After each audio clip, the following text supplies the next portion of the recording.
আসসালামু আলাইকুম ওয়া রাহমাতুল্লাহ। সুপ্রিয় দর্শক শ্রোতা, আজ আমরা মক্কা থেকে জেদ্দা এসেছি। জেদ্দা সি বিচ অত্যন্ত সুন্দর, চমৎকার, পরিপাটি একটি সি বিচ। এখানে বেশ কয়েকটি সি বিচ রয়েছে। একেকটি একেক রকম করে সাজানো হয়েছে। মক্কা থেকে এখানকার বিচের দূরত্ব ৮০ কিলোমিটার। গাড়িতে সময় লাগে ১ ঘন্টা ২০ মিনিটের মতো। ট্যাক্সি বা প্রাইভেট কার ব্যবহার করলে এখানে সময়টি আরও কম লাগে। ভাড়া খরচ হতে পারে ১২০ থেকে ২০০ রিয়ালের ভেতর। বাস বা শাটল সার্ভিস ব্যবহার করলে এই খরচ অর্ধেকের থেকেও কম হয়। আজ আমরা এই বিচে এসেছি। আমাদের সাথে আছে আমাদের প্রতিদিন এবারের সফর সঙ্গী, আমাদের টিম লিডার অধ্যাপক আলী আরশাদ চৌধুরী বাদশা ভাই, আমাদের রাশেদ, আমাদের রাকিব, আমাদের হোসেন, আমাদের আনাস হুজুর। তো আমরা খুবই অবাক হয়েছি এখানে এসে উপস্থিত হয়ে। খুব ভালো লাগছে আমাদের। অসাধারণ, এক কথায় অসাধারণ। এত পরিপাটি, এত সুন্দর প্রাকৃতিক পরিবেশটাকেও অনেকটা ঠিক রাখা হয়েছে। খুব শান্ত, স্নিগ্ধ একটা পরিবেশ। এখানে সকল ধরনের সুযোগ সুবিধা ব্যবস্থা করা হয়েছে। প্রকৃতির সাথে যে সি বিচ, সেটি অক্ষুণ্ণ রেখে একটু দূরে গিয়ে বাঁধ নির্মাণ করা হয়েছে, রোপণ করা হয়েছে গাছ। গাড়িও রাখার জায়গা আছে অনেক দূরে। আপনার এখানে আছে মসজিদ, খুব সুন্দর সুন্দর ওয়াশরুম, ছোট ছোট ক্যাফে, খাবারের দোকান।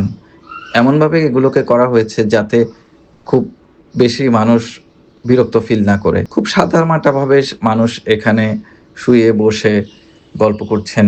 আমরা যেমন পুরুষদেরকে দেখতে পেয়েছি, নারীদেরকেও দেখতে পাচ্ছি, শিশুরও আছে এখানে। এখানে সবচেয়ে আমার যে জিনিসটি খুব ভালো লেগেছে সেটি প্রকৃতির যে অপার দান, যে বীজ, সেটিকে তারা অক্ষুণ্ণ রেখে এর পরেই কাজগুলো করেছে। এই বিষয়টি আমাদের সাথে যারা সফর সঙ্গী আছেন তারাও উপভোগ করছেন। এ বিষয়ে আমি বাসা ভাইয়ের একটি যে কথা হয়েছে যে ওনার সাথে আমাদের কথার একটি ভিডিও আগামীতে আমরা শেয়ার করব।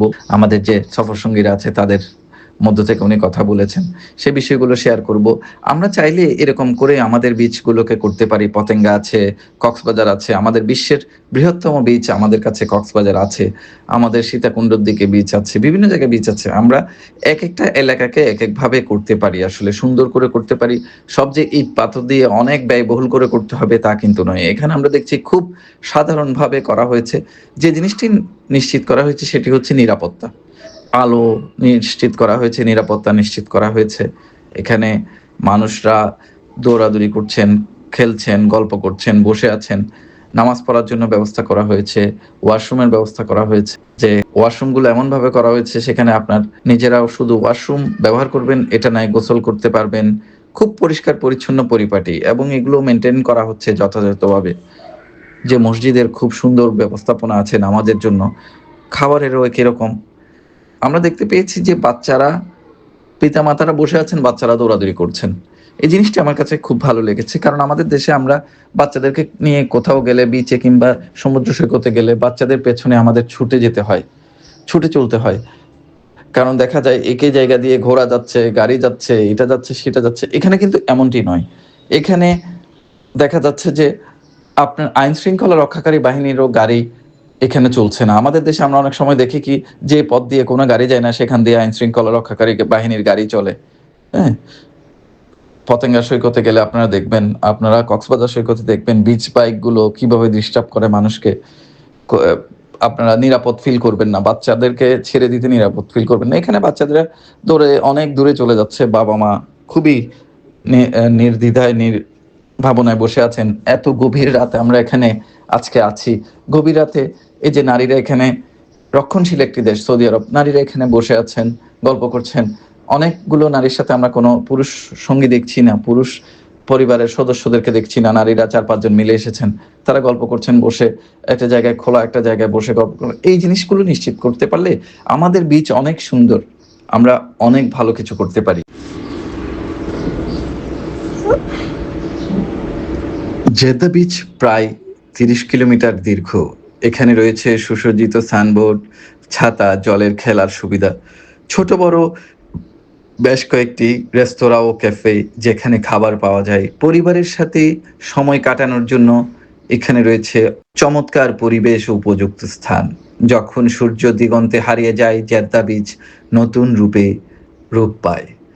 সমুদ্রের ঢেউ, মৃদু বাতাস, শহরের দূরদর্শী আলো একসাথে মিশে এক অনন্য শান্তির পরিবেশ তৈরি করে। জেদ্দা বিচ রাতে কেবল একটি বিচ নয়, এটি আত্মার জন্য এক মধুর বিশ্রাম। ঢেউয়ের লয়, হাওয়ার কোমল স্পর্শ আর মনের মাধুরী মিশে হয়ে যায় এক অন্য জগৎ। সৈকতের আলো, শহরের ঝলক রাতকে আরো রহস্যময় করে তোলে। প্রতিটি ঢেউ যেন এক নতুন গল্প লেখে, গল্প শুধুমাত্র এখানে অনুভব করার। জেদ্দা বিচের রাত শুধু দৃশ্যের জন্য নয়, এটি হৃদয়ের জন্য শান্তির রহস্য, প্রকৃতির সৌন্দর্যের মিলন মেলাকে এক অদ্ভুত প্রশান্তিতে ভরিয়ে দেয়। বালির স্পর্শ, ঢেউয়ের নীরব আঁচ, হাওয়ার মৃদু স্পর্শ মিলিয়ে এক প্রশান্তির আবেশ তৈরি করে। এখানে দাঁড়িয়ে আপনি শুধু চোখের নয়, হৃদয়ের সৌন্দর্য অনুভব করতে পারবেন। জেদ্দার এই বিচে সাগরের ঢেউ তেমন একটা বেশি দেখা যায় না, কিন্তু শান্ত স্নিগ্ধ সাগর হালকা ঢেউগুলো যেন অনন্য এক গল্প বলে, এক অনুভূতি দেয়। শান্তি ও সৌন্দর্যের চোখ ভরে ওঠে। হৃদয়ের জন্য অসাধারণ উপহার প্রকৃতি এনে দেয়।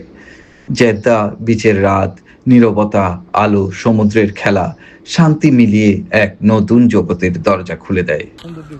তো এখন যেটা হচ্ছে, এখানে আমাদের ওরা গাছ লাগাচ্ছে বিভিন্ন রকম, আমাদের গাছ এমনি লাগাইলেই হয়। তো ওদের দেখেন ওয়াকওয়েটাতে ওরা কোনো গাড়ি চলছে না, ওরা কোনো সাইকেল চলছে না, ওরা কোনো হকার আনছে না এখানে। আমাদের দেখা যায় কি ওয়াকওয়েতে হকার, ওয়াকওয়েতে গাড়ি চলতেছে, হয় আইন শৃঙ্খলা রক্ষাকারী বাহিনীর গাড়ি পর্যন্ত অনেক সময় চলে, আমরা দেখতে পাই। তো এই জিনিসগুলো আমার ক্ষমতা আছে বলে কি আমি চালাতে হবে এখানে গাড়ি, এটা তো বিষয় না। আমাদের এই ছোট ছোট উদ্যোগ নিয়ে অনেক কিছু করা যেতে পারে। আপনারা আমাদের এটা হচ্ছে আমাদের দেশ, দেশটা বাংলাদেশটা হচ্ছে আমাদের সকলের দেশ। এখানে যে পৃথিবীর দীর্ঘতম সমুদ্র সৈকত আছে আমাদের দেশে আপনার পতেঙ্গা সি বিচ আছে, আমাদের কর্ণফুলী নদী আছে। সব কিছুকে কেন্দ্র করে যদি আমরা একটা পর্যটন হাব তৈরি করতে পারি, কক্সবাজার, চট্টগ্রাম থেকে কক্সবাজার কমিউনিকেশনটা একটু ভালো করতে পারি, যোগাযোগ ব্যবস্থা, রাস্তাটা যদি 4 লেন কিংবা 6 লেন করতে পারি বা 8 লেন করতে পারি, তাহলে অনেক আসলে পরিবর্তন সম্ভব। এর বাইরে কিছু প্রকৃতিকে আসলে অনেক ক্ষেত্রে বাধাগ্রস্ত করা যাবে না। প্রকৃতিকে বাধাগ্রস্ত না করে অল্প অবস্থায় অল্প সংস্কারের মাধ্যমে কিছু করলে সেটা সাস্টেনেবল হবে, প্রকৃতিও বাধাগ্রস্ত হবে না, সেটা থেকে যাবে। আমরা অহেতুক প্রকৃতিকে বাধাগ্রস্ত করতে গিয়ে সৌন্দর্য নষ্ট হয়। যেমন পতেঙ্গা সি বিচের যে অবকাঠামো তৈরি করা হয়েছে, হ্যাঁ অবকাঠামো তৈরি করা হয়েছে, সেটি আমার ব্যক্তিগতভাবে সুন্দর লাগে না। আগে আমার মন খারাপ হলে আমি পতেঙ্গা সি বিচে চলে যেতাম। এখন পতেঙ্গা সি বিচে এত কৃত্রিম এগুলো আপনার ঘরের পাশেও আপনি বানাই ফেলতে পারবেন, এরকম একটা অবস্থা। তো এই জিনিসগুলো পরিহার করে আমরা ঢেলে সাজাতে পারি, অল্প অল্প জায়গা ঢেলে সাজাতে পারি। দরকার হলে 1 কিলোমিটার করলাম এই বছর, আগামী বছর আরেক কিলোমিটার করলাম। পরীক্ষামূলকভাবে এই কাজগুলো করা যেতে পারে। সবাই ভালো থাকবেন, সুস্থ থাকবেন, সুন্দর থাকবেন।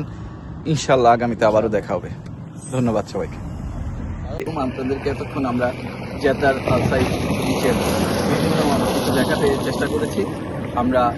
আপনারা দেখতে পেয়েছেন এখানে অত্যন্ত সুন্দর এবং সুশৃঙ্খল পরিপাটিভাবে এই বিচটিকে সাজানো হয়েছে।